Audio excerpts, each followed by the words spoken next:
आज मैं आपको आध्यात्मिक चेतना के स्तर को नापने का तरीका सिखलाऊंगा।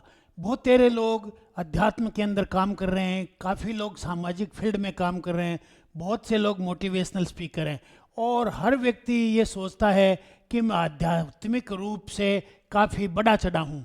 तो मैं आपको एक तरीका बतलाता हूँ जिससे आप अपने स्पिरिचुअल कोशेंट की जानकारी कर सकते हो। ये तरीका जो है एक साहब का बतलाया, हाकिन साहब का बतलाया हुआ है। हाकिन ने एक पुस्तक लिखी है, the map of conscious explained, ठीक है ना, the map of conscious explained.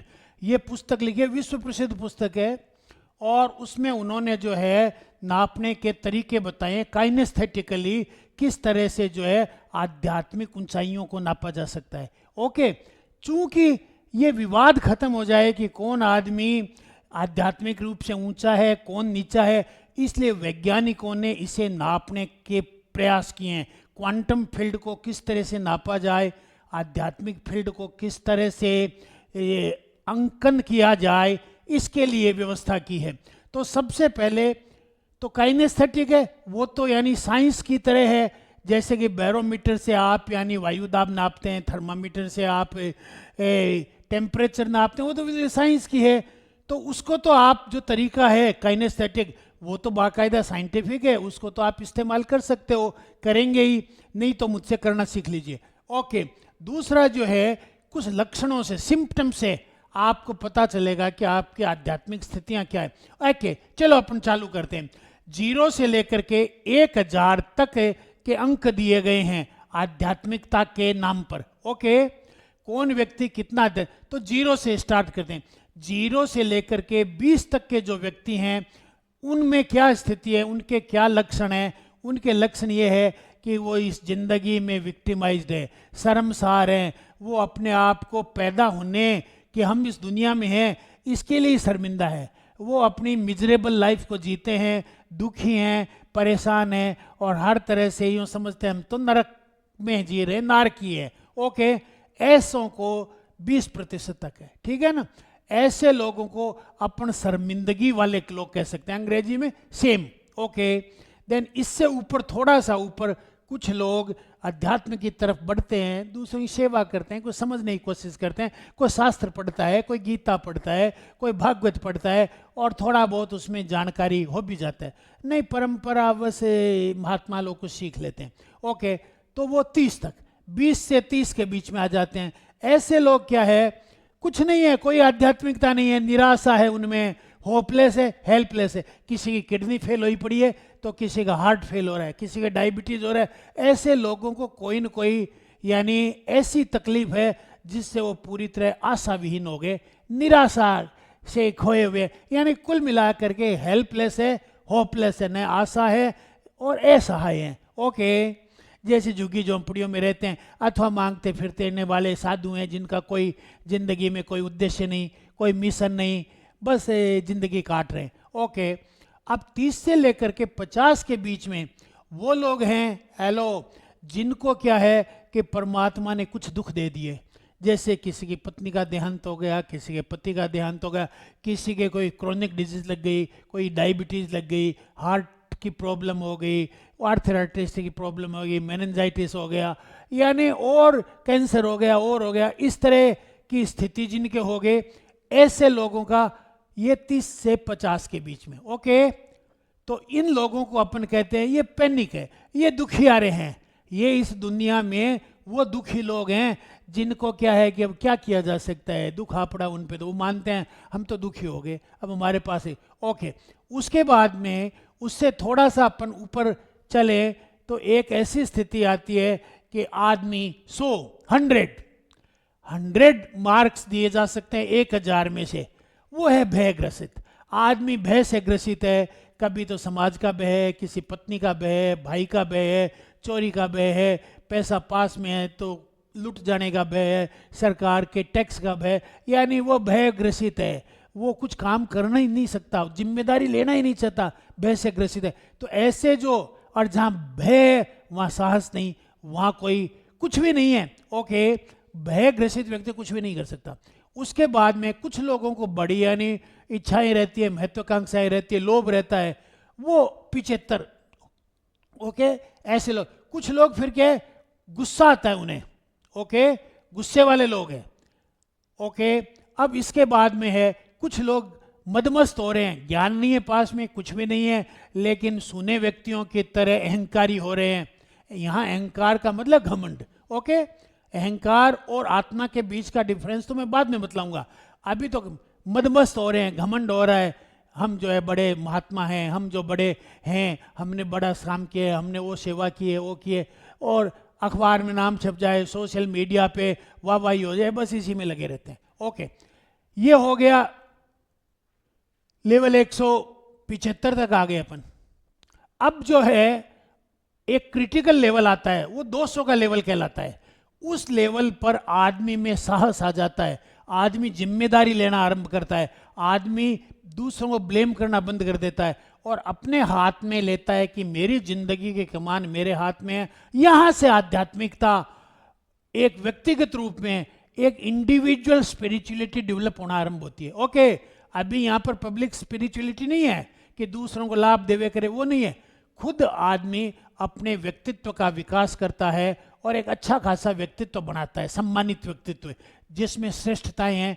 और मैं इनको इस स्थिति को लाने, ये पहला क्रिटिकल पॉइंट है। पहला क्रिटिकल पॉइंट है, यहाँ पर आदमी इंसान बनना चालू होता है। इससे पहले तो पशु है, चाहे कितना ही विद्वान हो जाए, कितना ही कुछ हो गया, पशुता है। पशु में क्या गुण है? जो पशु में गुण है, पहला गुण तो है पशु दूसरे को खाने नहीं देता, खुद खाता है, दूसरे को नहीं खाने देता। कंपटीशन है, चिड़ियाएं कांच के आगे, आपने दर्पण के आगे बैठी देखती हो, चोंच मारती रहती है, यानी स्पर्धा।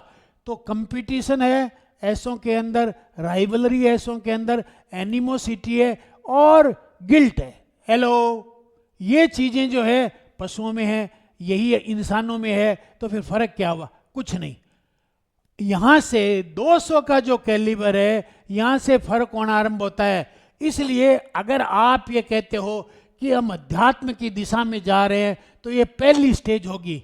यहां पर आप अपनी जिम्मेदारी अपने हाथ में लेते हो कि भाई मुझे अब श्रेष्ठ काम करने हैं और मैं ये कार्य गायत्री मंत्र की क्वांटम एनर्जी से करवाता हूं। उसकी दीक्षा दे करके मैं यहाँ 200 के लेवल से आरंभ करवाता हूं। ओके, 200 के लेवल से आगे 500 का लेवल, बीच में कई है, ये मैं बाद में डिटेल में बतलाऊंगा, अन्यथा वीडियो काफी बड़ा हो जाएगा। तो आज हम पहले पड़ाव को पार कर चुके कि जहां से श्रेष्ठताएं आरंभ होती है। इससे पहले तो श्रेष्ठ है। अब 200 से और 200 से ऊपर के लेवल में क्या होता है, जो दिमाग के अंदर क्या होता है कि जो सेल्स होते हैं, सामान्यतः सेल्स प्रोटोप्लाज्मिक होते हैं। ओके, कौन से होते हैं? प्रोटोप्लाज्मिक होते हैं, उनके अंदर प्रोटोप्लाज्म पाया जाता है। लेकिन अब क्या है कि प्रोटोप्लाज्म की बजाय ये इथीरियल हो जाते हैं, एनर्जेटिक, इनमें एनर्जी आ जाती है, अतिरिक्त एनर्जी, जिसे कि इथीरियल कहते हैं। इथेरियन प्राणिक, अतिरिक्त प्राण आ जाते हैं, प्राणवान सेल्स बन जाते हैं। ओके, दूसरा क्या होता है, अब व्यक्ति जो है ना लीनियर नहीं रहता, लीनियर नॉन लीनियर हो जाता है। लीनियर का मतलब एक लाइन से चले, पढ़ाई करी, टीचर लगा, पढ़ाई करी, बाद में तनख्वाह मिली, लीनियर। अब क्या है, वो नॉन लीनियर हो जाता है, कुछ भी काम आरंभ कर सकता है और उसमें सफलता प्राप्त कर सकता है। ओके, तीसरी इसमें एक और विशेषता है, अब क्या है, उसमें टेंशन वाला एड्रेनल हार्मोन और कोर्टिसोल बनने बंद हो जाते हैं, कम हो जाते हैं। ओके, कम हो जाते हैं, तो फिर क्या होता है, एंडोर्फिन हार्मोन बनना आरंभ हो जाता है, जिससे क्या है, उसमें हीलिंग होनी आरंभ हो जाती है। ठीक है ना? अब लोग कहते हैं ना कि क्या आप हमें हीलिंग कर सकते हैं? अरे भाई, हम नहीं करते हैं, हम आपके इस स्तर को, जो अवेयरनेस का स्तर है, इंटेलिजेंस का स्तर है, स्पिरिचुअलिटी का स्तर है, उसको 200 पर ले आते हैं, तो आप में स्वतः हीलिंग होनी आरंभ हो जाती है। ओके, और ये गायत्री मंत्र के जरिए आराम से किया जा सकता है। 27 दिन की प्रैक्टिस इसके लिए पर्याप्त है, और वो भी सिर्फ 27 बार, एक दिन में 27 बार, 27 दिन तक। ओके, अब इसमें एक और विशेषता होती है, वो क्या है कि ऐसा व्यक्ति जो है इन बातों से परे हो जाता है। क्या? राइवलरी, कंपटीशन, कंपैरिजन, गिल्ट, इनसे वो दूर हो जाता है। अब वो क्या है कि उसका अपना मिशन है जिसको वो पूरा करने में लग जाता है। लोग क्या कहेंगे, लोगों के वैलिडेशन की उसे जरूरत नहीं, उसका अपना मिशन, उसके अनुसार वो चलता है। सोशल मीडिया क्या कहता है उसे मतलब नहीं, लोग क्या कहते हैं मतलब नहीं, उसका अपना एक मिशन है, उस पर वो चलता रहता है। उसकी ज़िंदगी का एक पर्पज है, उसकी ज़िंदगी का एक गोल है, और इनको अपने अच्छे शब्दों में कहते हैं उसने अपना एक मिशन बना लिया, ठीक है, और उस मिशन का ब्लूप्रिंट बना करके वो उस पर चलता रहता है। तो ये 200 के लेवल वाला जो आदमी है, जो व्यक्ति इसलिए, और यहाँ के पहली बात करेज, ये आदमी करेजियस, दूसरा अकम्प्लिश्ड, तीसरा एम्पावर्ड, ये सामर्थ्यवान बन जाता है, ठीक है ना। अभी आध्यात्मिकता तो नहीं आई है, पर उसमें श्रेष्ठ गुण हो गए, इंसानियत के गुण आने आरंभ हो गए। ओके, ठीक है।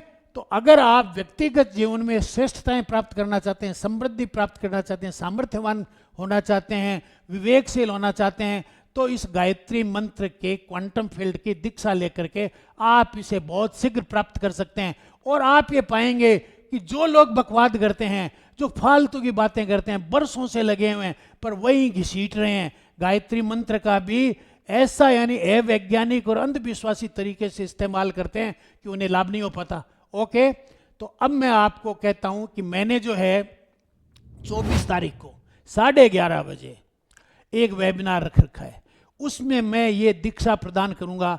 तो जिन लोगों की रुचि हो, हेलो, किस बात में रुचि हो, जो अपनी जिंदगी की कमान अपने हाथ में लेना चाहते हो, जो सामर्थ्यवान बनना चाहते हो, जो समृद्ध बनना चाहते हो, जो विवेकशील होना चाहते हो, सदैव प्रसन्नचित रहना चाहते हो, प्रफुल्लित रहना चाहते हो, अपना आत्म शांति प्राप्त करना चाहते हो, मानसिक शांति, तनाव रहित जिंदगी जीना चाहते हो, तो वो लोग जो हैं व्हाट्सएप नंबर दिए हुए कांटेक्ट कर लें, हमारी कमेटी के अंदर, हमारी कम्युनिटी जो है उसके अंदर शामिल हो जाएं और 11:30 बजे मिलें, ताकि मिलकर के अपन जो है एक श्रेष्ठता की जर्नी का आरंभ करें। उस 200 के बाद में मैं आपको 500 तक ले जाऊंगा। 500 से ऊपर स्पिरिचुअल, असली स्पिरिचुअलिज्म जो है, अध्यात्म जो है, वो 500 के बाद होता है। जिस 500 के लेवल की क्या विशेषता है, वो आदमी पूरी तरह कृतज्ञ हो जाता है, वो कृतज्ञता फील करता है, वो कहता है अरे जिंदगी मेरे को ईश्वर ने दी है, मैं कृतज्ञ हूँ, 2 आंखें दी है, कृतज्ञ हूँ, प्रेम पूर्ण हो जाता है, उसमें से प्रेम बहने लगता है, ठीक है ना। वो स्थिति जो है 500 के, उसकी अपन फिर कभी किसी दिन बात करेंगे। धन्यवाद।